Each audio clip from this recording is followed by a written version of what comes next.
नमस्कार दोस्तों, मेरा नाम है शुभम और मैं आपका बहुत बहुत स्वागत करता हूं। दोस्तों तो आज हम स्टार्ट करने जा रहे हैं अपनी a brief history of modern India, जो स्पेक्ट्रम बुक की है। ठीक है दोस्तों, तो चलिए सबसे आज स्टार्ट करते हैं। सबसे अपना पहला चैप्टर जो है रिवॉल्ट ऑफ 1857। ठीक है, तो दोस्तों आज हम इसका पार्ट 1 पढ़ेंगे और पार्ट 2 पढ़ेंगे अगले लेक्चर में। ठीक है, तो पार्ट 1 स्टार्ट करते हैं। 1857 की क्रांति सिर्फ एक क्रांति ही नहीं बल्कि एक परिणाम था जो ब्रिटिश साम्राज्य के खिलाफ आक्रोश बन के उभरा। इसके पीछे क्या कारण थे दोस्तों?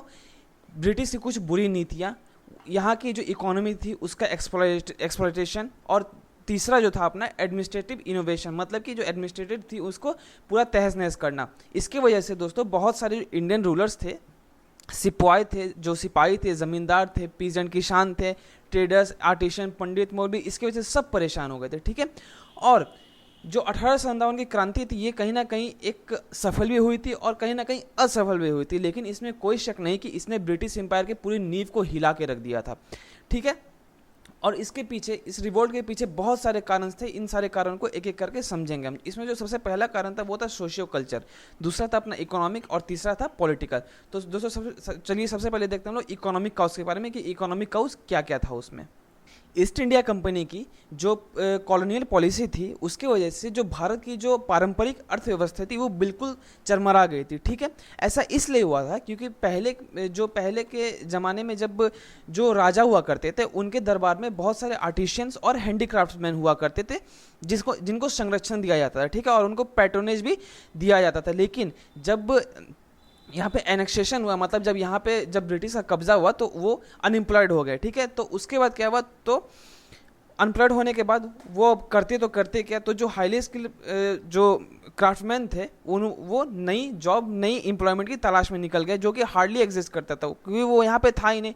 क्यों? एक तरफ तो जो इंडियन जो ट्रेडिशनल उसकी फैब्रिक थी, इकोनॉमिक फैब्रिक, उसको तो सबसे पहले ख़त्म कर दिया गया था, और दूसरी तरफ मॉडर्न इंडस्ट्री का कोई डेवलपमेंट हुआ ही नहीं था कि तो वो जाते कहाँ। इसकी वजह से बहुत सारे ज़मींदार थे जो कि बहुत बड़े ज़मींदार किसको बोलते हैं हम लोग, जो बहुत बड़े बड़े लैंड पे जिनका हक होता है, उनके पास बहुत सारी ज़मीनें होती हैं।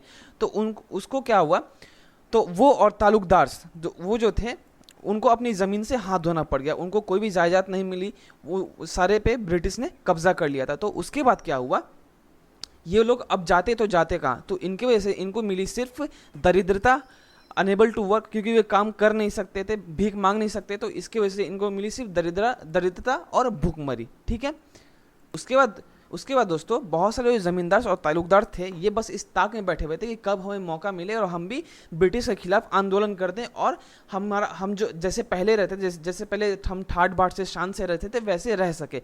तो कहीं ना कहीं इनका भी बहुत बड़ा हाथ था 1857 के रिवॉल्ट में। और दोस्तों एक चीज़ और हुई, जब लोग अनएम्प्लॉयड हो गए, क्योंकि वो तो कुछ कर नहीं सकते थे, क्योंकि कोई भी इंडस्ट्री का डेवलपमेंट हुआ ही नहीं था उस टाइम, और जो ट्रेडिशनल फैब्रिक थी उसको बिल्कुल डिस्ट्रॉय कर दिया गया था। ठीक है, तो उसके बाद क्या हुआ, लोगों ने खेती करना, एग्रीकल्चर करना स्टार्ट कर दिया। तो बहुत सारे लोगों ने एग्रीकल्चर करना स्टार्ट कर दिया जिसकी कोई ज़रूरत ही नहीं थी। ठीक है, इसके वजह से क्या हुआ, जो लैंड और एग्रीकल्चर में बहुत ज़्यादा प्रेशर पड़ने लगा और एक लॉप साइड डेवलपमेंट होने लगी। दोस्तों इतनी ज़्यादा अनाज उगाई जाने लगी जितनी की ज़रूरत ही नहीं थी हमें। ठीक है, तो कहीं ना कहीं इसने इकोनॉमिक जो ये कहीं ना कहीं इकोनॉमिक काउस था जिसकी वजह से 1857 का रिवॉल्ट हुआ था। अब देख लेते हैं कुछ पॉलिटिकल काउस के बारे में। दोस्तों पॉलिटिकल काउस, जो ईस्ट इंडिया कंपनी थी वो बहुत ग्रीडी थी दोस्तों, बहुत लालची थी। वो अपने लालच के वजह, वो अपने फायदे के लिए वो किसी भी हद तक जा सकती थी। तो उसने क्या किया था, आपस में ही बस राजाओं को लड़वा दिया था और खुद ही शासन कर रहे थे। इसके बाद इन्होंने ये भी कह दिया कि जो भी हिंदू प्रिंसेस होंगे, मतलब कि जो भी हिंदू राजकुमार होंगे, उनकी जो आने वाली पीढ़ी है उस पर कोई अधिकार नहीं होगा, वो उस पर ब्रिटिश राज करेंगे। और इतना इन्होंने ये भी कह दिया था, जो मुगल्स के हाउस है, जो प्रिंस फखरुद्दीन थे, उनके मरने के बाद ये डिक्लेयर कर दिया गया था कि उनको सक्सेशन नहीं मिलेगा, आगे वाले जो आने वाले लोग हैं उसको सक्सेशन नहीं मिलेगा, और जो मुगल के पैलेसेस हैं उन पर भी हक नहीं मिलेगा। ठीक है, उसके बाद जब प्रिंस, तो वही हुआ था।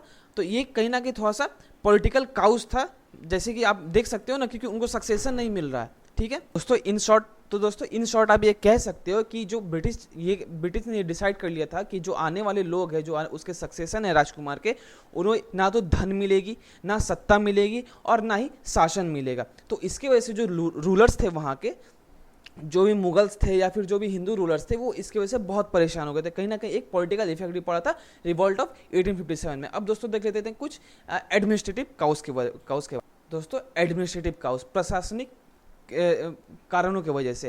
दोस्तों एक रैम्पेंट करप्शन था। रैम्पेंट का मतलब हो गया अत्यधिक, मतलब बहुत ज़्यादा करप्ट थे ये लोग। इनकी जो कंपनी थी, कंपनी की जो एडमिनिस्ट्रेशन थी, वहाँ पे बहुत ज़्यादा घूसखोरी होती थी, खास करके पुलिस के बीच ऑफिशियल थे उनके बीच और लोअर कोर्ट्स में।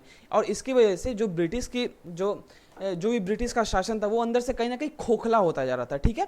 और एक बहुत अजीब सी बात है यहाँ देखने के लिए कि इन्होंने इंडियंस से खुद को बहुत अलग रखा था। इन्होंने कभी इंडियंस को समझने की कोशिश ही नहीं की कि वो क्या चाहते हैं। इनका जो एडमिनिस्ट्रेशन था वो बहुत ही बेकार हो चुका था, बहुत ही अंदर से खोखला हो चुका था।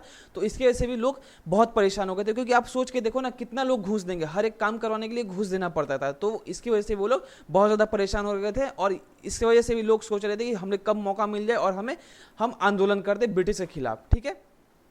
अब देख लेते हैं आगे। अब दोस्तों देख लेते हैं कुछ सोशियो रिलीजियस काउस था, यानी कि कुछ धार्मिक कारण भी था इसमें। क्रिश्चियन मिशनरीज आए थे। क्रिश्चियन मिशनरीज क्या होते हैं, उनका बस एक ही मकसद था कि इंडिया में जो भी लोग हैं, या तो वो हिंदू हो, मुस्लिम हो, कोई भी हो एक्सेप्ट सिख, उनको क्या करना था, उनको धर्म परिवर्तन करना था। मतलब वो चाहते थे कि ये धर्म परिवर्तन करके क्रिश्चियन बन जाए, और जो ये क्रिश्चियन मिशनरी थे वो ब्रिटिश फ्लैग को फॉलो करते थे। इसकी वजह, और इन्होंने कुछ अच्छे काम भी किए थे, हालांकि वो अच्छे थे आपके नज़र में, लेकिन उस टाइम वो लोग ये सोचते थे कि ये हमारी परंपरा के खिलाफ है। वो क्या क्या था, एबोलिशन ऑफ सती प्रथा को इन्होंने खत्म कर दिया था। सपोर्ट ऑफ विडो रीमैरेज, मतलब कि जो विधवा होती थी, पहले लोग मानते थे कि विडो का रीमैरेज नहीं होना चाहिए, लेकिन इन्होंने इस चीज़ को सपोर्ट किया। दूसरा वुमेन्स एजुकेशन, मतलब कि महिलाओं की पढ़ाई। तो कहीं ना कहीं आपके नज़र में तो ये ठीक है ना, लेकिन उस टाइम क्या था ना कि वो लोग सोचते थे कि ये हमारी परंपरा के खिलाफ है, क्योंकि वो तो बहुत पहले से चली आ रही थी, ये सारी कुरीतियाँ बहुत पहले से चली आ रही थी। तो इन्हें ये सब ठीक लगता था, तो इसका भी इफेक्ट पड़ा था। और उसके बाद ये कहा गया कि जो भी मॉस्क्यू यानी मस्जिद या फिर मंदिर, इन दोनों के जो भी लैंड है उस पर टैक्सेस लगेंगे, ठीक है। और एक रिलीजियस डिसेबिलिटी एक्ट 1856 पास किया गया, जिसमें ये कहा गया जो भी हिंदू कस्टम है वो अपनी मर्जी से धर्म परिवर्तन कर सकते हैं, ठीक है। वो क्रिश्चियन बन सकते हैं, और जब वो क्रिश्चियन बन जाएंगे तो वो उनको अपनी प्रॉपर्टी में पूरा पूरा अधिकार होगा, या तो वो हो या फिर उनके आने वाले जो पीढ़ी होंगे उन पर पूरा पूरा अधिकार होगा, नहीं तो उस पर कोई भी अधिकार उनका नहीं होगा। तो कहीं ना कहीं ये इनको ये लगा कि हमारे धार्मिक जो ये हमारे धर्म में दखलंदाजी कर रहे हैं, और इसके वजह से इनकी फीलिंग को बहुत हर्ट हुई थी। तो ये भी एक बहुत बड़ा कारण था रिवॉल्ट ऑफ 1857 का, ठीक है। तो दोस्तों कुछ आउटसाइड इवेंट के इन्फ्लुएंस भी पड़े थे। वो क्या था, ब्रिटिश कहीं ना कहीं बाहर की लड़ाई भी लड़ रही थी। उसमें कौन कौन सी लड़ाई थी, first Afghan war, Punjab war, सिरमन वॉर और संथाल रेविलियन। इन सब वार में ब्रिटिश को मुंह की खानी पड़ी। ये लोग बिल्कुल बुरी तरीके से हार गए थे। तो ये हार जो है ब्रिटिश की, ये कहीं ना कहीं एक साइकोलॉजिकल इफेक्ट भी पड़ा इंडियंस पे, कि जब ये लोग इस लड़ाई में हार सकते तो हम भी इन्हें बहुत आसानी से हरा सकते। तो इनके ऊपर एक साइकोलॉजिकल इफेक्ट पड़ा कि हाँ भाई, अगर उसमें वो हार जाएंगे तो हम भी किसी ना किसी तरह हरा सकते अगर हम एकजुट हो जाएं तो। अब देख लेते दोस्तों हमारे जो सिपाहीज हैं, हमारे जो इस पूरे लड़ाई के हीरो हैं, उनके बारे में जान लेते कि उनका आक्रोश कैसे फूटा। उसके बाद दोस्तों डिस्कंटेंट अमॉन्ग सिपाही, मतलब जो सिपाही थे उनमें क्या प्रभाव पड़ा कि वो बिल्कुल, उनका जो आक्रोश था वो बिल्कुल फूट गया। पहला तो ये था कि उनकी जो आर्मी थी, वो जब आर्मी में थे तो उनको कोई भी कास्ट से रिलेटेड कोई भी सिंबल पहनना मना था। कोई भी चिन्ह आप नहीं पहन सकते, कोई भी लॉकेट हो, ताबीज़ हो, आप उसको नहीं पहन सकते। तो कहीं ना कहीं इसकी वजह से इनकी फीलिंग को बहुत हर्ट हुई कि ये हमारे धर्म के खिलाफ है, हम तो ये पहनते हैं लेकिन ये हमें पहनने नहीं दे रहे हैं। और उसके बाद हिंदू में ये माना जाता था पहले, हिंदू रिलीजन में, कि समुद्र से पार अगर हम कहीं जाएंगे, समुद्र के बाहर अगर हम कहीं भी चले गए तो हमारी धर्म जो है वो खत्म हो जाएगी, हमारी धर्म बिल्कुल भ्रष्ट हो जाएगी। तो वो बाहर नहीं जाना चाहते थे लड़ाई करने के लिए। उसके बाद 1856 में लॉर्ड कैनिंग ने एक एक्ट पास किया जिसका नाम था जनरल सर्विस इनलिस्टमेंट एक्ट। इसमें ये कहा गया था कि इन फ्यूचर अगर उनको, मतलब जो सिपाही थे, उनको कहीं भी बाहर भेजा जाएगा लड़ने के लिए, लड़ाई करने के लिए, सर्व करने के लिए, तो उनको जाना पड़ेगा। लेकिन ये तो जाना नहीं चाहते थे।